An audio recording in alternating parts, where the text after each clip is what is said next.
Hey everybody, hope and pray that you're doing well today as we come to our word from the Word. And today that word is responsibility. Responsibility. Now, as we come to Genesis 43 today, you will find that Judah has he's had enough. And from this point forward, you're going to see him become kind of a leader in his home or in their family. And then that will, of course, continue on as we talk about the tribe of Judah going forward. But remember this. The brothers have gone into Egypt to get grain because of the famine. Joseph held Simeon behind. Remember Joseph, they don't realize it's him. So he's held captive Simeon. The brothers go back. They tell their dad, Jacob, all the things that are going on.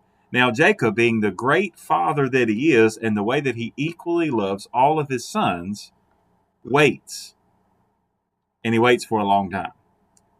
Now, I hope you catch the sarcasm there, as he should have come on. You find out later that at least by the time the brothers are there, once they do arrive, that they've been in the famine for 2 years. So Simeon has been there some time, right? Because remember, they went to go get grain. Think about how much 9, 10 of them would have brought back, and then how much grain they would have brought back themselves. And now they've run out, and now they have to go back. So that's how long Simeon's been waiting. So it's less than 2 years, but I mean, good grief, if they waited just a couple months to go get food and then have been there all this time, he's been waiting. Jacob again shows favoritism and shows that he is more concerned about one son than really the health of the whole family. It happens because he doesn't want to let Benjamin go. And I mean, I get part of it because look at what's happened, right? We talked about yesterday. I mean, every time the sons leave, they come back and one of them is missing and they have more money. It doesn't make sense. So the deceiver, having been deceived before, he's really not one that wants to step up and take responsibility. Not at least in the right way. Now, we talk about Jacob has his ups and downs, and he has his great moments and his bad moments, just as we all do. But notice what Judah says when he steps up to take responsibility today, verses 8 through 10 of Genesis 43. Then Judah said to Israel his father, "Send the lad with me, and we will arise and go, that we may live and not die, both we and you, and also our little ones. I myself will be surety for him. From my hand you shall require him. If I do not bring him back to you and set him before you, then let me bear the blame forever. For if we had not lingered, surely by now we would have returned this second time." So I love that last part. It's as though Judah just says, look, if we quit arguing about this and quit talking about this, and right, he'd already had one brother that offered his son, so it'd be Jacob's grandsons. Like, well, look, you can kill two of my sons. Like, that's going to make things right. But anyway, and he doesn't take him up on that offer. So you kind of get this idea that this has been going on for a while. No, we need to go back and get our other brother. And finally, Judah says, enough. I could have been there and come back by now. And that's no short journey either, right? So he says, I could have been there and back by now. And you're not realizing that this is bearing weight on the existence of the whole family. So the fact that he's telling his dad, he says, for us, for you, for our little ones. Jacob had gotten to the point where he was so self-involved in Benjamin that he missed it. He missed that everybody else was suffering around him. And that's the same thing that happens to all of us, right? Just the same way as he said yesterday, right? Why all of these things are happening to me?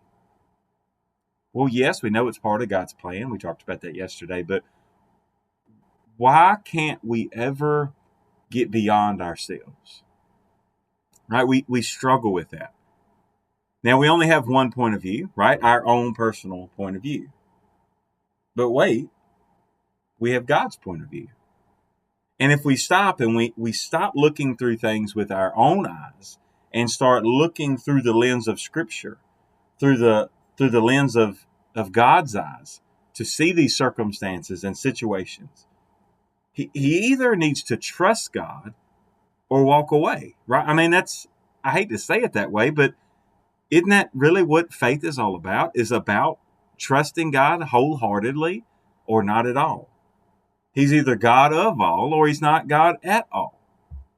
And I think too many times we pick and choose what we want to trust him in.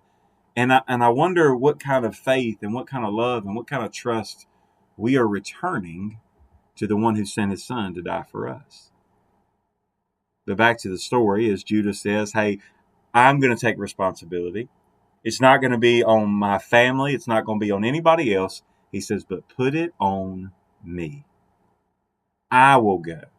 And if I don't bring him back, if something was to happen and I don't bring him back, you can blame me forever. And the fact that he's willing to step up, not just for his own needs. Yes, he needed something. Yes, his family, his immediate family needed something. But he was stepping up for the good of the whole family, which ends up being the whole nation. Right? I mean, you got to give him credit because he came back. Otherwise, Jacob's family would never have moved to Egypt. Jacob's family would never have gone. The fulfillment of the dream that God had given Joseph would have never come true. But yet, because God already knew, and God had already gone ahead, Judah says, let me stand up and take responsibility. Today, I would ask you two things, something for all of us to reflect on. One, are we willing to be like Judah and step up and take responsibility when no one else will? No matter the circumstance, will we stand up and we say, look, this is what God would have me to do, to stand up and take responsibility right now?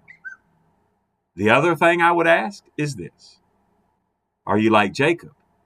And are you being so self-involved that you don't realize the needs of anybody else? See, those are the two extremes. Those are the two places that typically describe those who are walking by sight and those who are walking by faith. And today, let's take the responsibility to not only walk by faith, but to lead others by faith as well. God bless you, and I pray you have a great, great day.